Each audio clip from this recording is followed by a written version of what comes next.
Okay.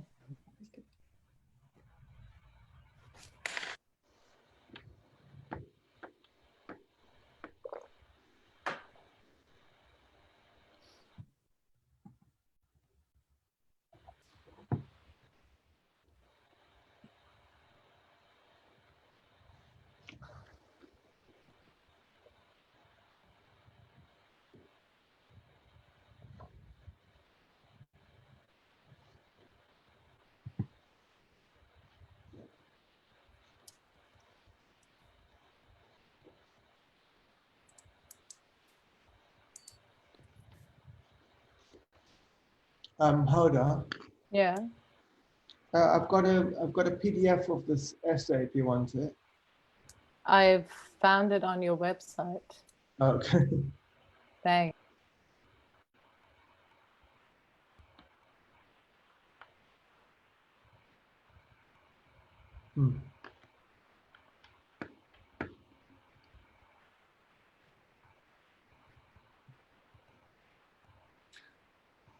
Good evening.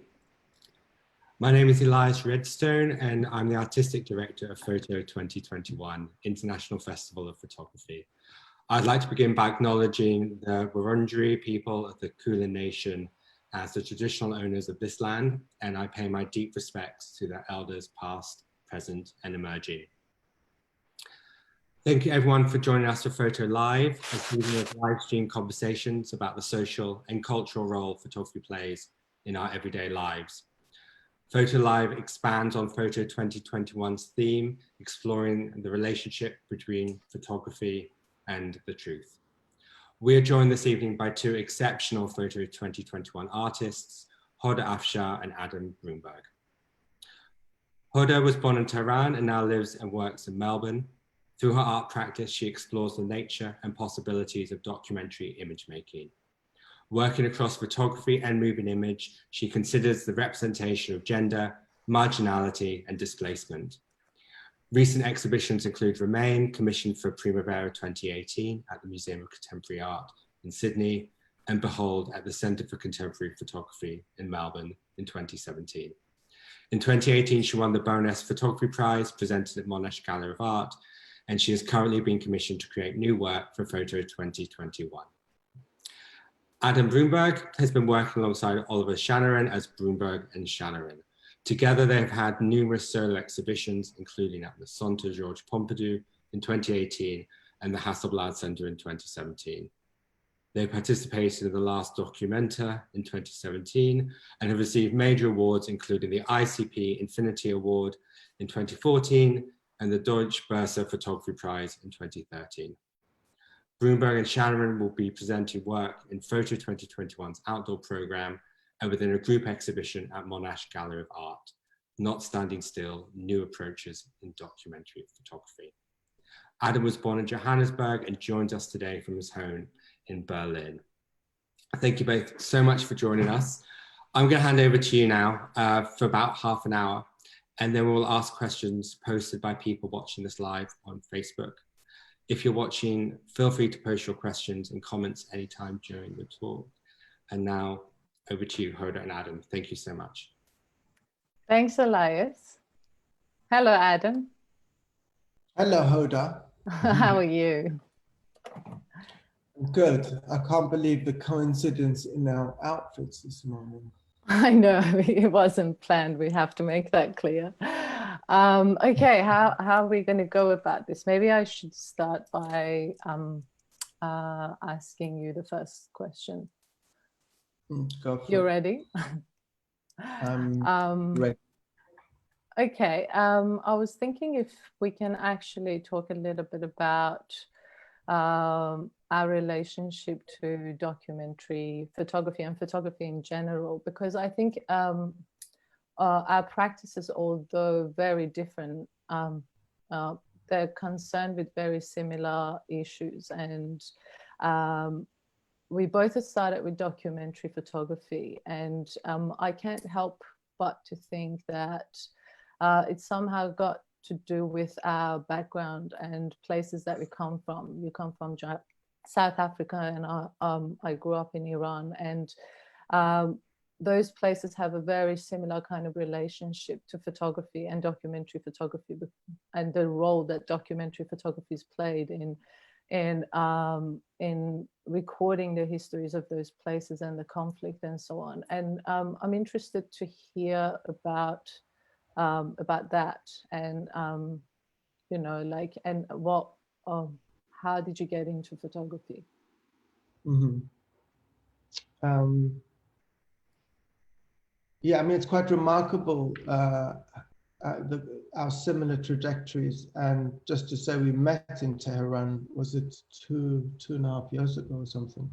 And I think you're completely right that not only are both societies quite have a legacy of trauma that kind of seems to be handed over generation by generation, but also that trauma is kind of intrinsically tied in with photography.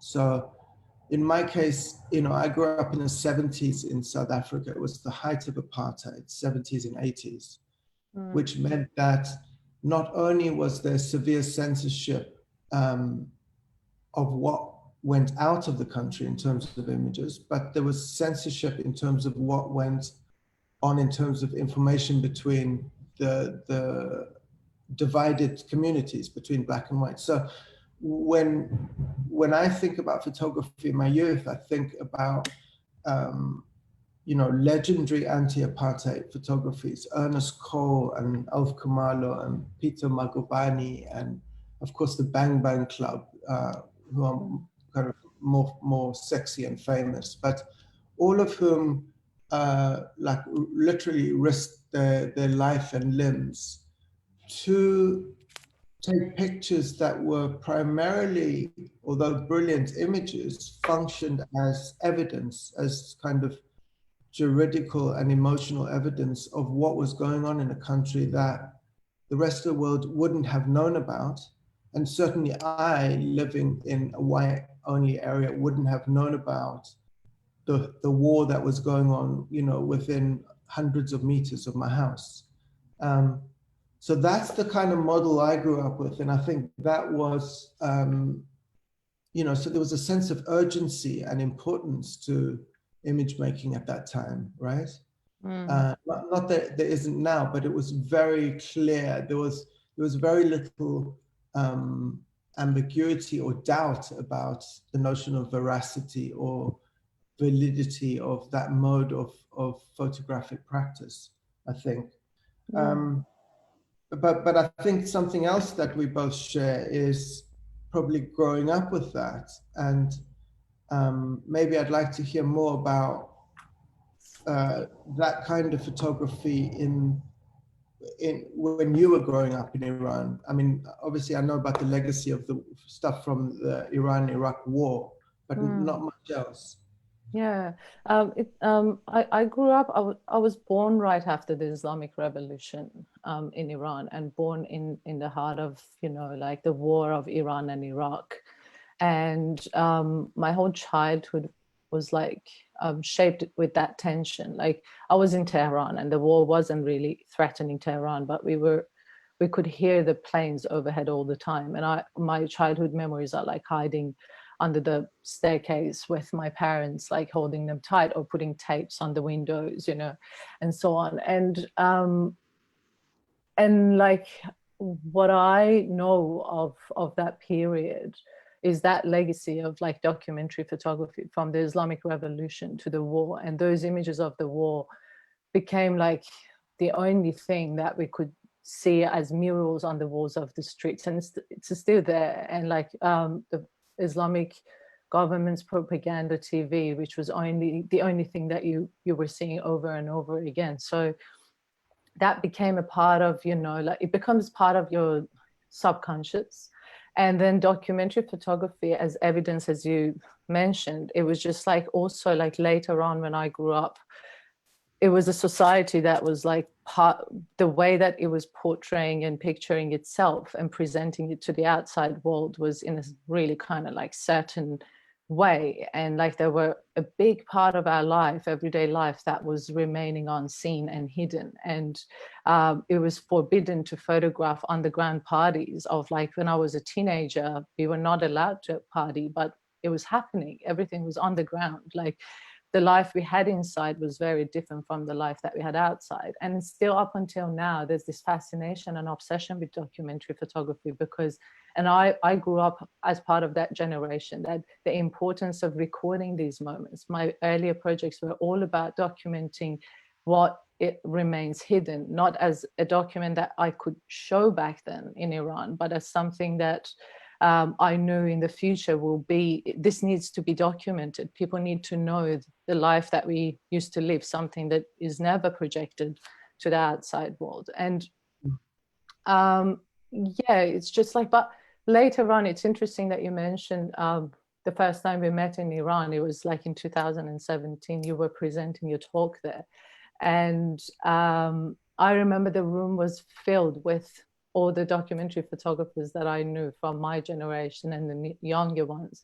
And you were talking about your work, and there were a lot of tension there because your work challenges the structures that photographers function in. And you were talking about World Press Photo and other organizations and the corrupted system that exists behind it.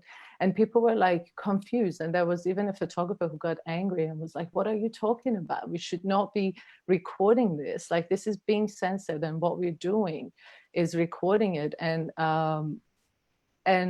But your response was also that I'm not saying that do not record it. I'm just saying understand the structures that you're functioning in, which is something that I later on started realizing, that the images that are always expected of you to produce, because documentary photography is something that also gives you access and voice to the outside world. But there's specific images that is expected of you to produce, and it's dictated to you somehow. But maybe I can show, yeah, sorry, you go on. Oh, Adam, your voice is obviously not a precise moment. It would be good to kind of try and identify practice started to move away from that traditional documentary process, right? Yeah. But your voice is breaking. Wait. Well, there's not much I can do about it, but let's try to keep on going on. Okay, maybe, yeah, keep going. What was your question? It's just about photographing at kind of illegal parties in and I think I'm quite see if there's evidence that of a kind of departure from the traditional mode of documentary practice. I didn't hear the beginning. Did you say if I can show some of the images of the parties and talk about that departure? Okay. Like, this is basically one of the earliest works I've made. And like, I remember, like, one of the things that was making me really frustrated at the time was that none of the works that I was making was allowed to be shared, or even like at university, I wasn't allowed to share it with my peers, and it was always like assessed in private. And like, from the beginning, when I decided to make this project, I remember that as soon as I was like taking my camera out with my really close friends, like, no one was acting normal anymore.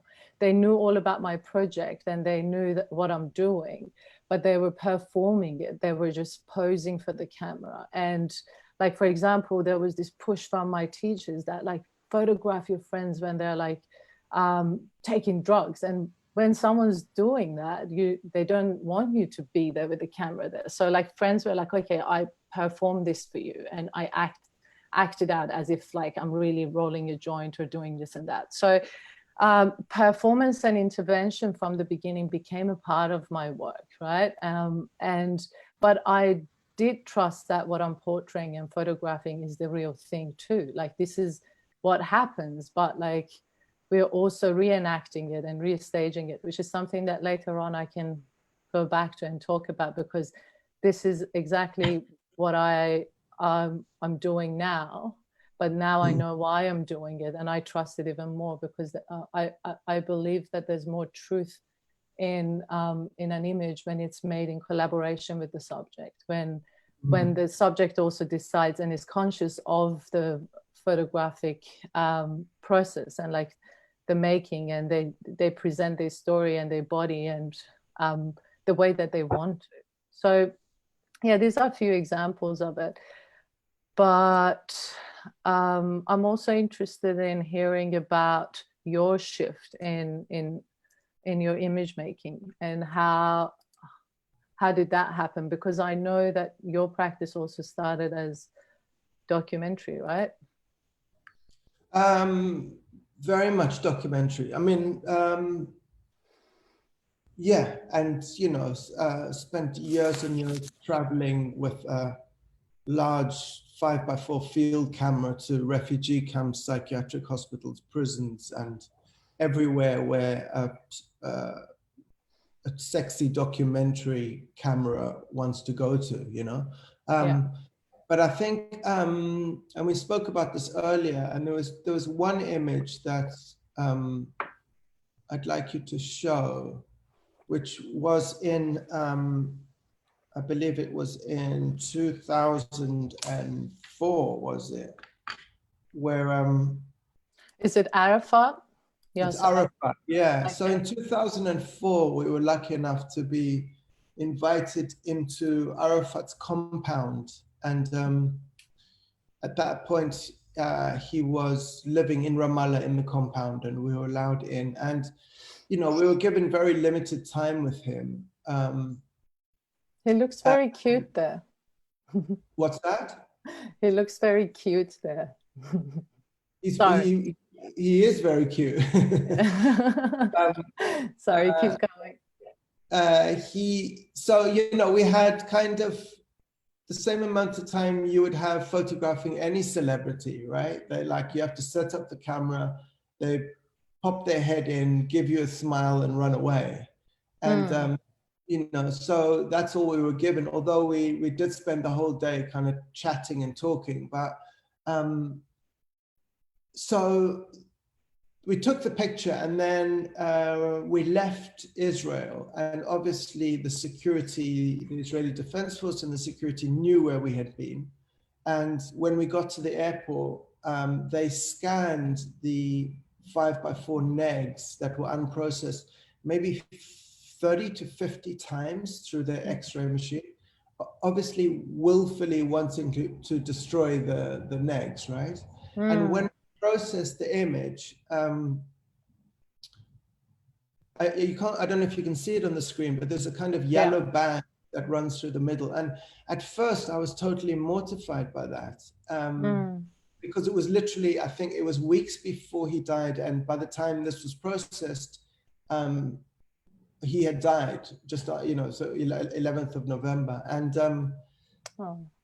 and it took a while to realize that actually that X-ray damage transformed a very mediocre portrait into something much more interesting. And what I mean by that is, it's almost as if the authorship of the picture was shared by us, by Arafat, and by the Israeli security forces, because they unwittingly literally wrote onto the image itself, right? They added a layer. They added not only a physical layer, but a kind of narrative layer to it. And there's something kind of clicked there, where this notion of kind of damage or abstraction or some kind of oblique language could tell more of an insight to a power structure and a power dynamic than a photograph could, right? Yeah, and absolutely. I think this was kind of a key moment, realizing that something else, another layer had to be added to tell maybe the complexity of a situation, really. Absolutely, and it's part of the journey of the image as well. So I think that's the one kind of key example that came to mind when I was just thinking about that transition, which obviously happened like very slowly, you know? Yeah. And I think what that led me and Ollie to think about was, because obviously this was at the time the height of the Iraq and Afghani wars, right? Yeah. And it got us to think about what does it take to bear witness in photographic terms. So we looked at the newspapers that were coming out of Afghanistan time and time. Every day was on the front page was a picture of a silhouetted soldier set against a kind of desert landscape, you know. Mm-hmm. And I was just really struggling with this idea of what do we expect photojournalists as our proxy to bring back? What would suffice as evidence of the trauma, of whose trauma, of the progress of the war, of the kind of the collateral damage, all of these things,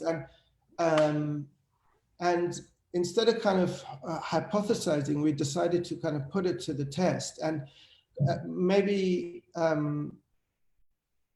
we can show that later. I don't know, but oh, you're talking about the day nobody died. Yeah, so we came up with this project. Yeah.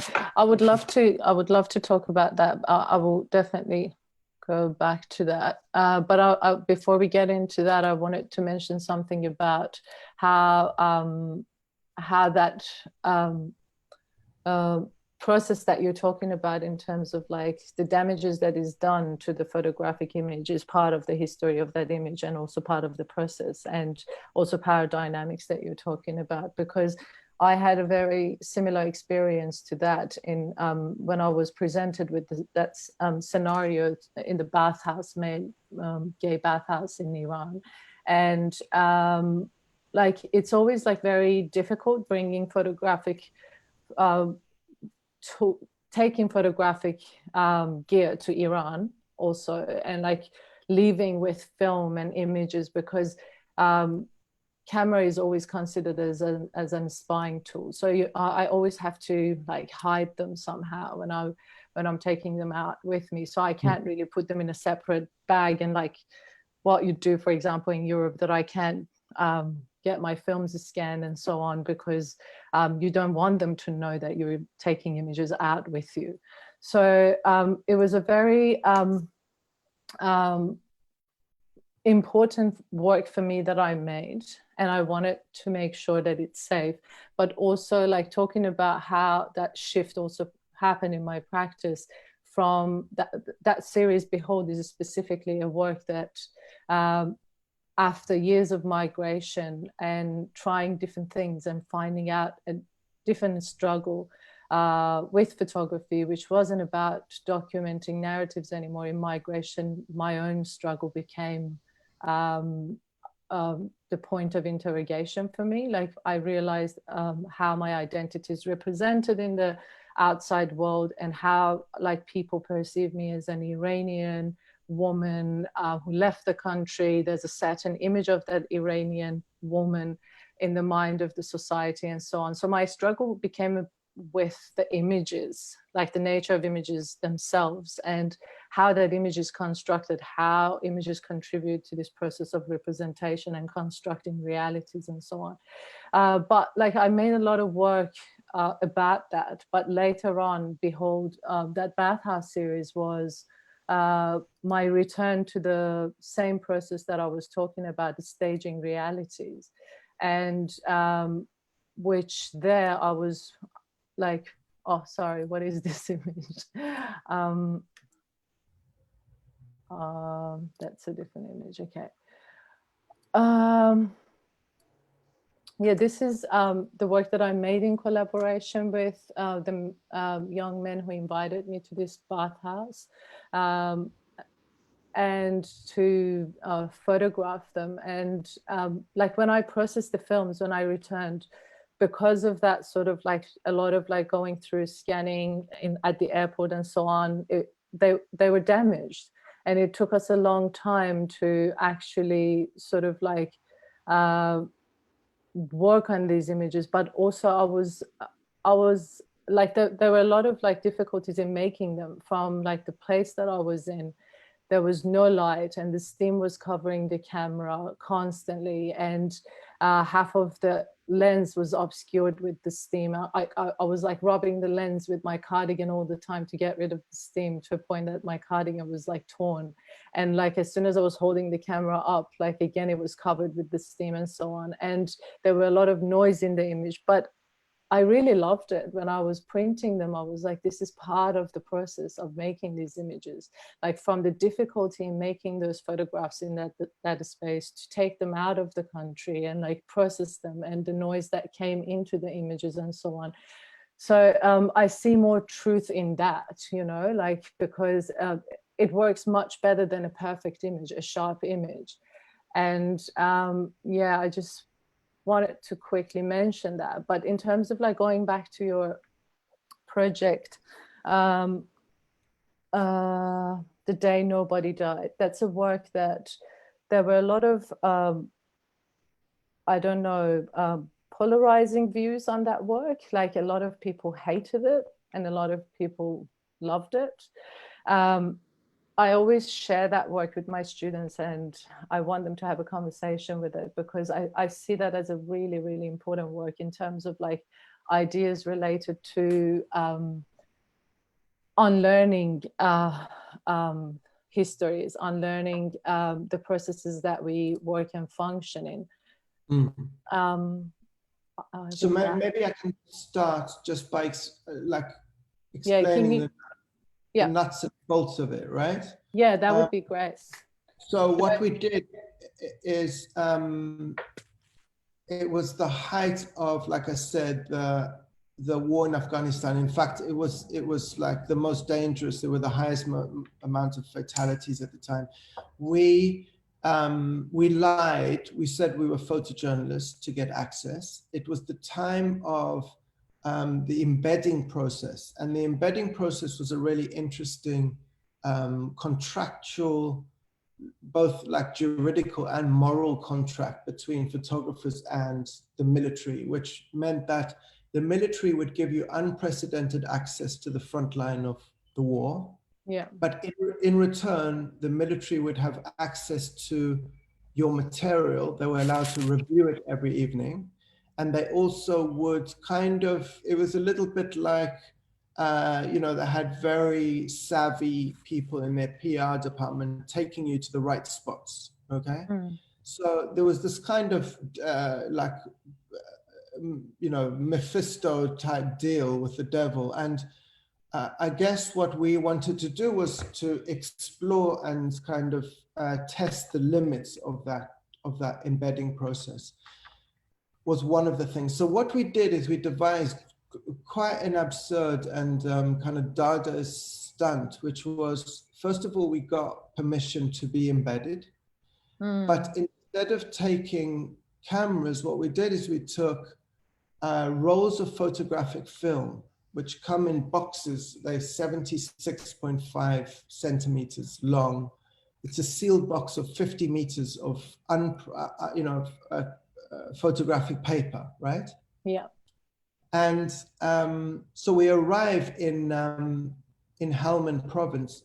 What I was thinking is, I sent you at some point a yeah, film. I'm looking for it. At the Day Nobody Died. If you play that film without sound, and I can just talk about it. The film is not playing. Do you have it on your computer? I tried it before. Worry. It doesn't matter. I'll just describe it. How about this image? Yeah, just use that image. So oh my God, how can I get rid of this image? So basically, what we did is we filmed that box of paper going from our studio in East London. Yeah.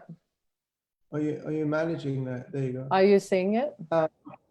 Yeah, so that's one still, right? So we filmed that box going from our studio in East London all the way to Helmand Province, all the way through the kind of conflict zone and all the way back. And what happened is we co-opted a military vehicle, a kind of badly reinforced military vehicle that the British Army were using, which had two small apertures at the back, and we turned it into a mobile darkroom, really. So the military PR department would say, okay, you know, BBC fixed in on board of Helmand Province, let's go there. They would take us doors.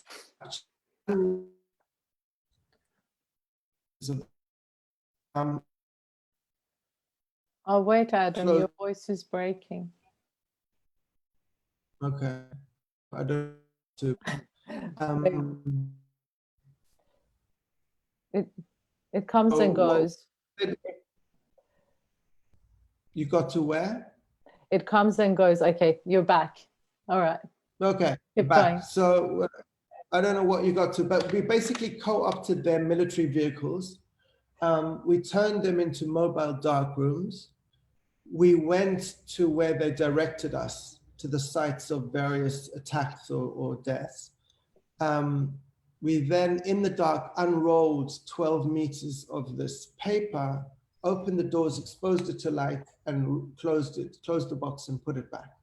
So this thing was very much a kind of performance, as much as it was a meditation on what constitutes documentation.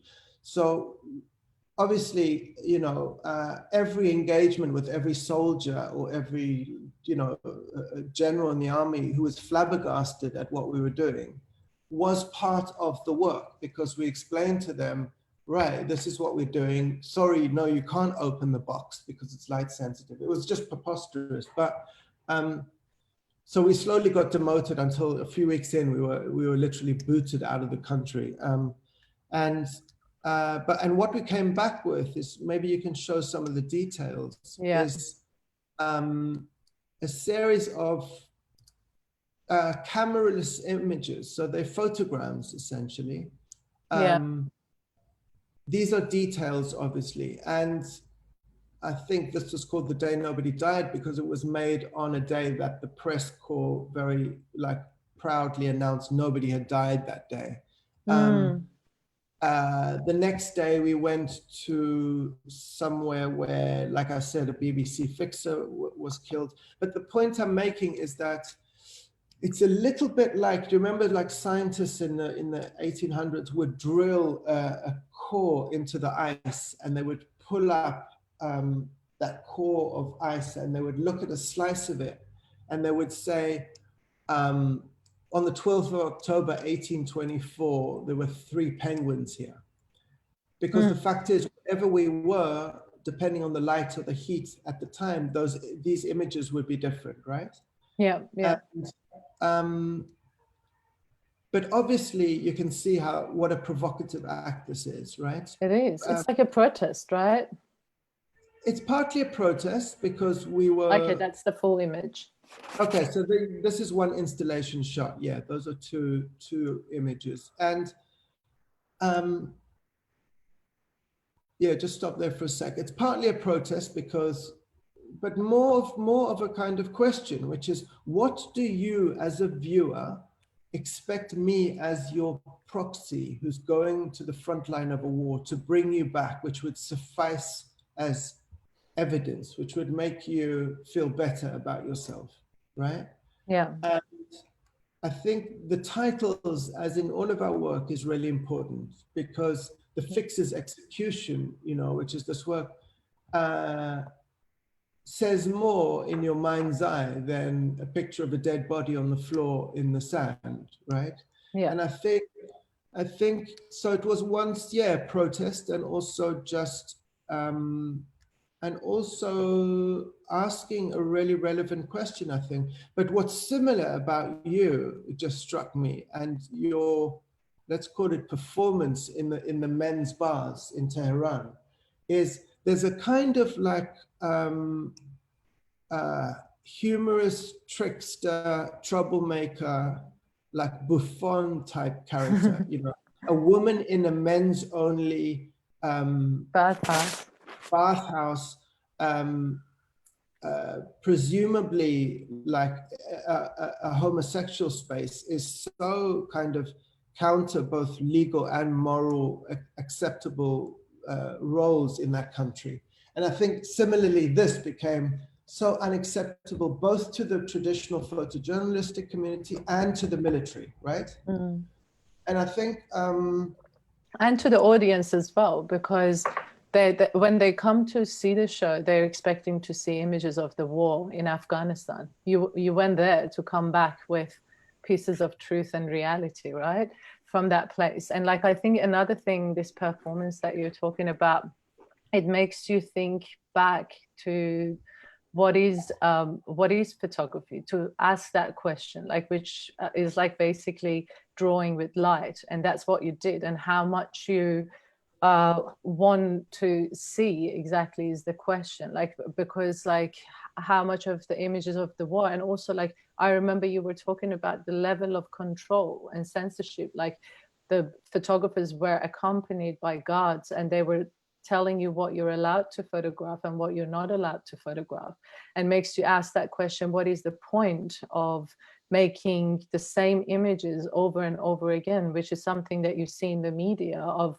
like the images are saying the same thing basically, because parts of that reality is not being communicated. For example, how in the war against terror, like it was banned by America that like any images of a dead American soldier, like no one was allowed to photograph dead American soldiers, but you saw images of dead Afghanis everywhere, because that's what normalizes that reality. But an American soldier never dies, you know?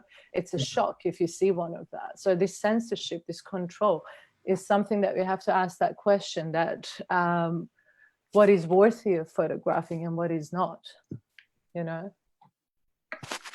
And like this work of yours really, when I first time saw it and I listened to the interviews of yours, it really affected me in the way that I was constantly like always thinking about ideas of like unlearning that history, you know, structures that we are taught within, and like how this established knowledge, I don't think you can question the intention of the photographer or image maker.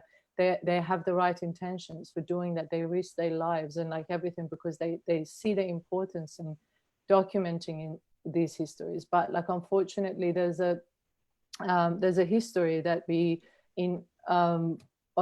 pick up, like there's established language that we pick up and we're taught in, and we continue building up on that heritage without realizing the systems that we're functioning in and the machines that we are feeding into. I mean, I totally agree with that. I think there was an amazing, I remember the debate between Errol Morris and Philip Gorovich when they did that documentary and book about Abu Ghraib, right? And Errol Morris reproduced the images from Abu Ghraib in his book, in the documentary, of course, whereas Philip Gorovich made the point of not reproducing the images because he was convinced that to reproduce the images was a reproduction of the humiliation that those photographs were designed to enact, right? And I think that for me was a big impulse to kind of stop taking kind of maybe figurative works in spaces of such trauma that is not my trauma, you know? Yeah, absolutely.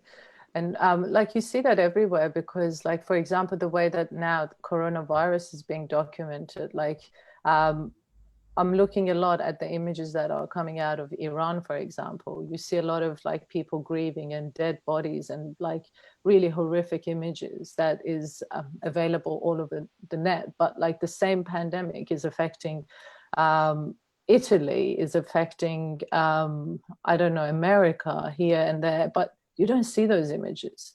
Like the way that photographers document certain places are very different. Like it's as if it's ultimate freedom to photograph people in the most devastating situations in certain places, and we understand how to respect them in other places, right?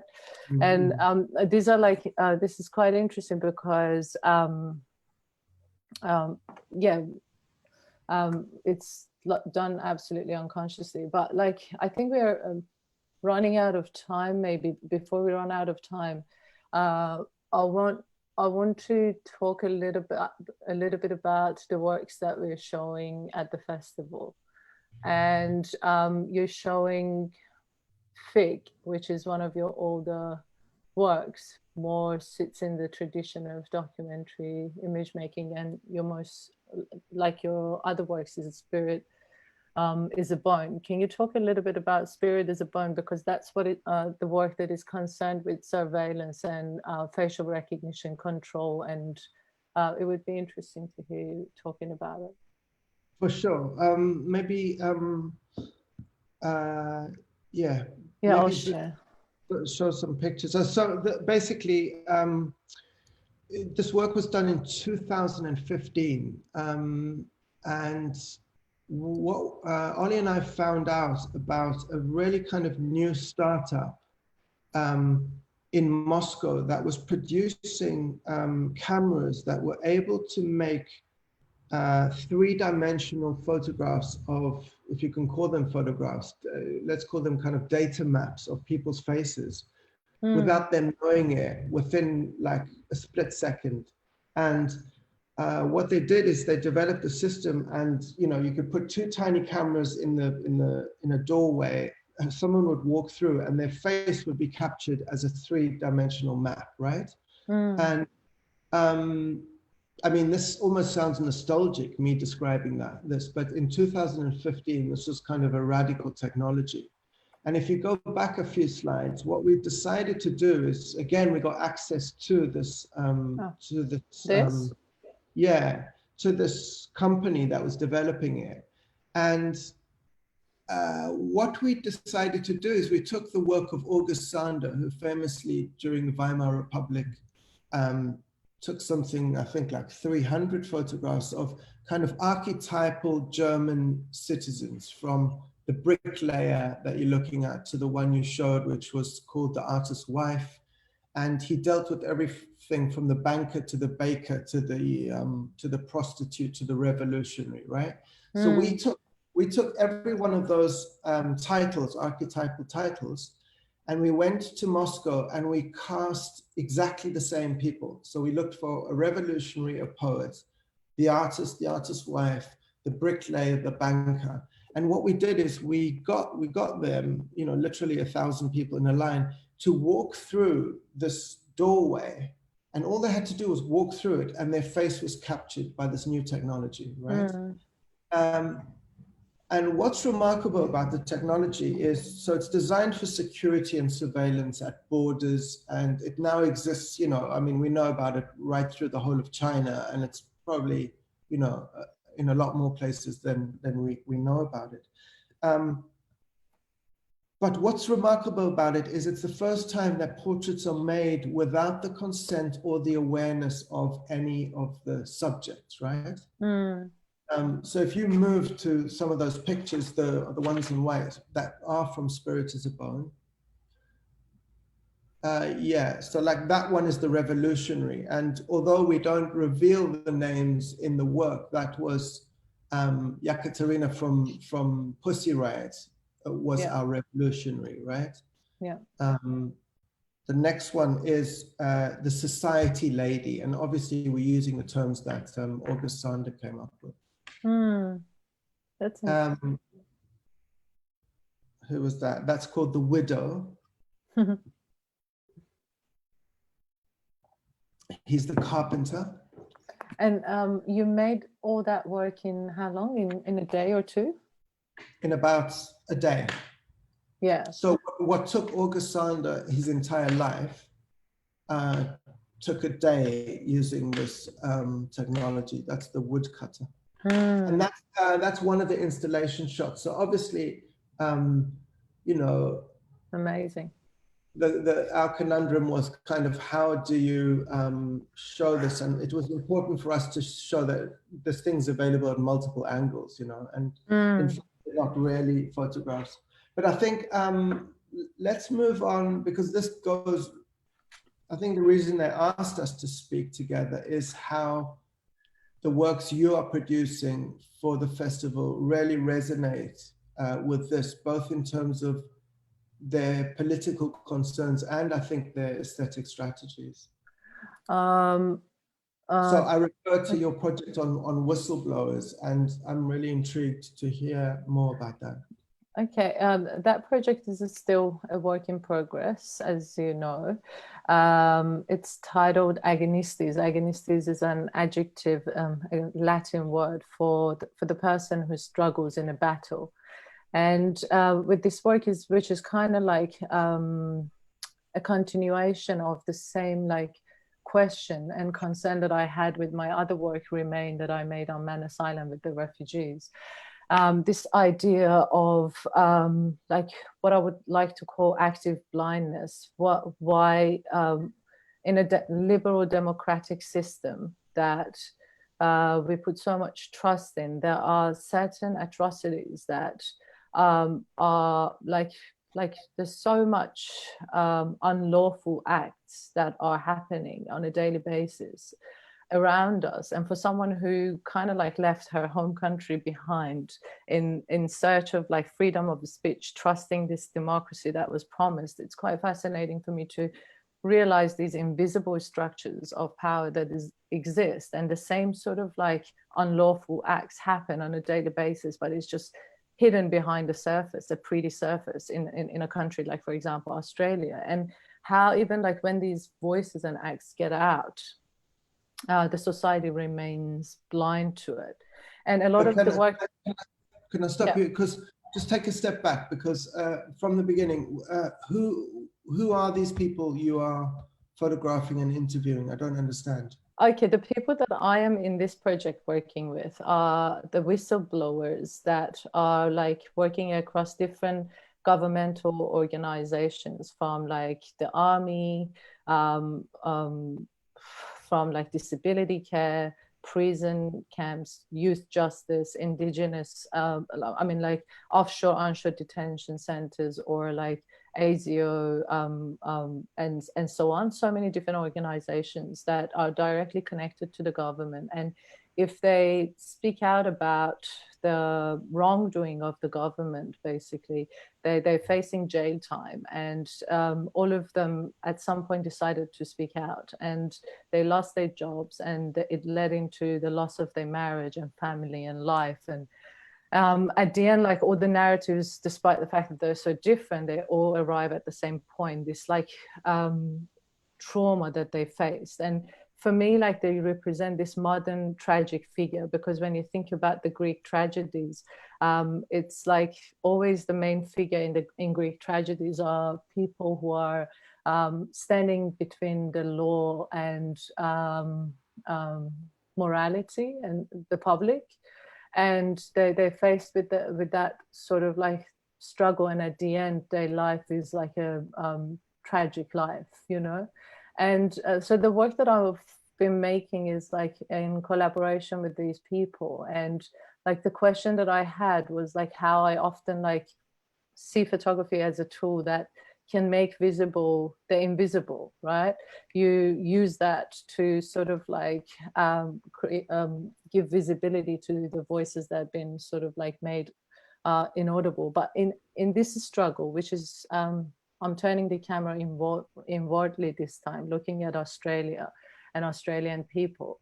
And the struggle is also a different one, like the struggle with visibility, what Hito Steyler talks about, like the struggle here in the West is now more about how to become invisible, right? Because we're being monitored all the time and under surveillance. And for the whistleblowers, the only way to speak out the truth is to remain invisible. So I think here I decided to choose new technology too, like because you think about how photography can respond to it, and how by making this work, by portraying their faces, what technology I can use to remain layers of, you know, like the details of the face and identity, and also speak to, maybe I should show a couple of images of the processes that I've been using. I worked with a 3D expert, a photographer, who's got this studio that has 110 cameras installed in there. And there are different modes of 3D image making that you can use 1 or 2 cameras and move around the subject. But I wanted it to be in one click, how we normally like press 1 click and you capture the portrait of the person. So these 110 cameras fire at the same time, and they record all the details of the person's like face and skin and head and so on. But the only thing that the 3D technology cannot record is the details of the eye, and the eye is what reveals the identity. So for me, it was also like, it's this idea of like reflecting this blindness that I'm talking about. And I did also, the work has 2 different components. I did interview every single one of them, but I also, like, it's interesting you talked about the documentary on Abu Ghraib. It really inspired me, because you see in documentaries that they're obscuring identity, they crop in the faces, and like they show details of the face and hand and the tension of the skin. So I use the same visual language basically, and this is something from the backstage combined, like a little bit of the video. Can you hear the sound? Yeah? What happens to me is that I fracture. It's like 50 parts of me just fracture and disintegrate, and I fly.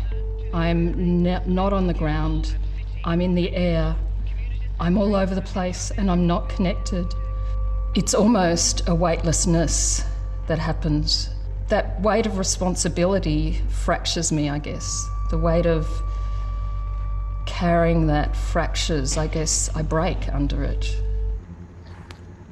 But that's the video and interviews that I still, it's like 12 hours, 10 hours of interviews that I'm trying to cut down to something that speaks about this sort of like different parts of the body, like forming them as one. And but with the cameras and the 3D scanning, let me show you one image and then I will probably have to wrap up. Like I did the test on myself, and like you create this 3D model, as you know, you're quite familiar with it. And then as you can see, the details of the face are like, it's one layer is removed. And then when you print it also as 3D, more details removed. So at the moment, I'm like trying to work with these 3D statues and models that I've created to somehow, talk about this issue. Can I... Does that make sense? I've got 100 questions for you, but would you bring up that last image of August Sander that I sent you? Do you think you could find that? Yeah. Because there's something about this project. Again, it's kind of uncanny, the similarity. I think what we're both doing is we are co-opting technology to use it for something it wasn't intended for, it wasn't developed for. This is the one? Yeah, so, and I think that's really interesting, is the kind of hijacking of photographic technology and repurposing it, right? Yeah.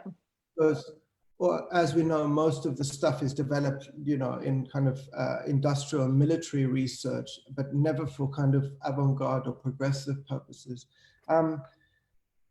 The other thing is we're both doing, which is using technology that doesn't demand that we take pictures. So it's kind of handing over the aesthetic or control to an algorithm or to a machine, right? Exactly. But something that also struck me is, I just wanted, and I thought of it with this picture, which is probably August Sander's most remarkable thing, which is a photograph he took of his son's death mask, which I'll never, I can't get this picture out of my head, because just the act of making a picture with as kind of consummate and careful concern about image making, but of something so traumatic, you know, I can't quite get out of my mind. But something that struck me about the work you're presenting and the work that Ollie and I are presenting, The Spirit is a Bone, is they're almost kind of digital death masks in a way. Yeah, absolutely. I often think that too. Yeah. And you know, also like this idea of this maximum discomfort that comes with it is, I see these tragic figures as like the current, like the new heroes, right? And heroes that are not acknowledged. And what is like making a statue of them is like, basically from the interviews that I had with them, you hear them talking about how their soul died throughout this process, right? So it's kind of like a kind of a form of death, because you realize that like all the notions of ethics and morality and everything that you stand for as a human being, it's like it doesn't have any values for the system that you're in and the society that you sacrifice your life for, and like standing in this limbo, and it's a form of death. And when I hold these little objects that I printed like as 3D objects, it's just like it reminds me a lot of Death Mask too. It also reminds me of, you know, because A.L. Weitzman wrote the introduction to Spirit is a Bone, and the way he spoke about what we were doing was, and it really struck me looking at your thing, the way you printed out the 3D data, which is essentially documentary sculpture. Yeah. And if you think of that term, it sounds like an oxymoron, because, you know, sculpture can't respond to both the notion of truth or the kind of the speed at which it needs to respond, and in this case it kind of does. So maybe it's a kind of it's a nice way to describe it. I'm aware of time, and I think they promised some time to answer questions. So yeah, I think they're going to bring Elias back to ask us the questions. Good. Hi, Elias. Hi, guys. Hello. Thank you so much. It's absolutely fascinating. I didn't want to interrupt at all. And I think it's just good to be reminded through this conversation about the important role artists play in cutting through sort of news stories and things that we see kind of as distant, and really making a connection back to what that actually means to us people, kind of to humanity in that way. Just a couple of quick questions before we wrap up. I thought it was interesting how your projects that you were talking about, you both played roles as an outsider. Adam, yourself in Afghanistan and in Russia, and Hoda in a male bathhouse on Manus Island, and kind of taking a role of the other in the projects that you presented today. And I know not all your work, but in these projects, I just want to ask how kind of that role was important, or whether that was just by the by. I mean, how did being the outsider impact your relationship both to the subject and the projects that you presented? You want to go first, or? Yeah, I mean, you know, thank God I'm an outsider from the surveillance community and the military community. But no, but I get that, and it's a good question. But obviously, you know, we're duplicitous in getting access, so we don't reveal the kind of intention. But the other thing is almost acting as a kind of counterinsurgent, where you get inside somewhere, but you keep your kind of otherness quiet until the time is right. So for me, well, you know, I've spent a life developing a practice based on those kind of lies, to be honest. But I think it's a relevant question for Hoda, who's spent so much time dealing with home and dealing with kind of comrades. I don't know. I don't want to. We were talking about it before with Adam, that I've always wanted to, like, my dream when I was like a young emerging photographer was to become a war photographer. Like when you grow up with that tension, that then it just becomes a part of your being and personality. But to be honest, like it grows out of this genuine curiosity that I have first. Every project that I make is just like to answer certain questions for myself, and I go about it because I'm concerned about it as an individual first, and I want to understand it better, so I get to study it and learn about it and research it and then get in contact with the people. And the work that I make is I always find a personal connection to the matter, and then it grows out of like collaboration with people. I don't make work about people, I make work with them and in collaboration with them. We construct the stories, and it's just like there's no hierarchy between me and them, and like the way that I want to present the story, it's about them educating me about the story first, and then we decide together how to present it. So in the process, that being an outsider actually dissolves, you know, like that's a non-existent sort of question for me. Okay. We've got a couple of questions that come in on Facebook from people watching this live. First of all, can you both elaborate on the idea of a documentary sculpture, what it means, what can it mean for them, and also at large in the artistic documentary field? It seems like a fascinating concept. Some Daria.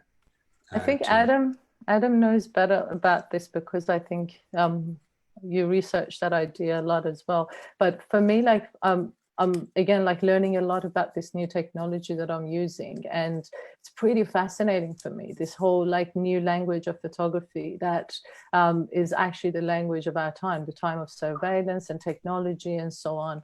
But like when I look at the 3D prints, to me they're photographs. Like there are images and there are documentary, because there are traces of that real person recorded on that surface, on that material. So it's an image, and in the form of a sculpture and three-dimensional. So there's nothing I get quite sometimes annoyed with all the cynicism around the photographic image, whether there's any truth in it. I think truth exists in these little fragments, and the nature of art, like how art started at the beginning, was an attempt to preserve parts of reality. Like Egyptians were making mummies, like to kind of like record the traces of a body that once existed and present it to the future. So like for me, that 3D sculptures, this little statue, is like a record of that person's, you know, like face. How can I deny that? That's documentary. But yeah. Adam. Yeah, I mean, I really can't claim responsibility for this. Like I say, I've got a very close relationship with Eyal Weizman, who's like guided me right through my my practice, and we've worked together on a few books. And he just mentioned to me, when he looked at the Spirit as a Bone images, he was like, my God, if you printed those out in 3D printer, there would be documentary sculptures, which was a term you know, it's a kind of brilliant concept, because the notion of a sculpture implies something that, because of the nature of its production, it can't engage in something that responds so quickly to something that's happening right then and there. And also, it's by nature, I think its concerns are slightly less political than photography has been traditionally. But I think, honestly, I think it would be better to speak to Ayal. And if you look at the work that he's doing with forensic architecture, I think it would explain it a lot better. But I agree, it's a curious concept, and I'm sure it will start entering the lexicon a lot more. Okay, we have time for one final question. Very quickly, just a comment that's come in about how the mainstream media has always hidden malice. So thank you for your work, Hoda. That shows us the reality. A question's come in. This is for you, Hoda, from a photography student from Nepal, currently studying in Wellington at Massey University, called Manav. It's quite a big question, but you can just, if you could just respond about how do you establish a dialogue with the Western world about your identity, the identity that the Western world has created about you and your people by looking at images? How do you make your presence and your voice heard and challenge the stereotype? I started off by being really angry. At the beginning of my migration, I was really frustrated and confused and confronted by, you know, misconceptions about my identity. I first started having a dialogue with it, like making work that was more like a manifesto of like expectations of me, that I should respond to certain issues related to my suppression and background. And as a woman, it's always expected of you to represent yourself in certain ways and so on. I refused to do so. And also, like, I started off at some point thinking about, like, I'm going to make work about things that I'm interested in, not work that they are expecting of me to make. And I stopped worrying about whether this is my responsibility to educate the society about their ignorance and their lack of knowledge. So that became less of a concern for me. And yeah, I actually try to ignore a lot of those questions around identity politics and do what I'm really interested in doing. And I don't know, at some point your voice will get heard too. Thank you, Manav. I hope that answers your question. There's so much more that we can be talking about, and there are so many ideas that are just coming up that I think will be addressed both in the work, Hoda, that you're making for Photo 2021 and how that relates to other projects like Adam's that will be presented.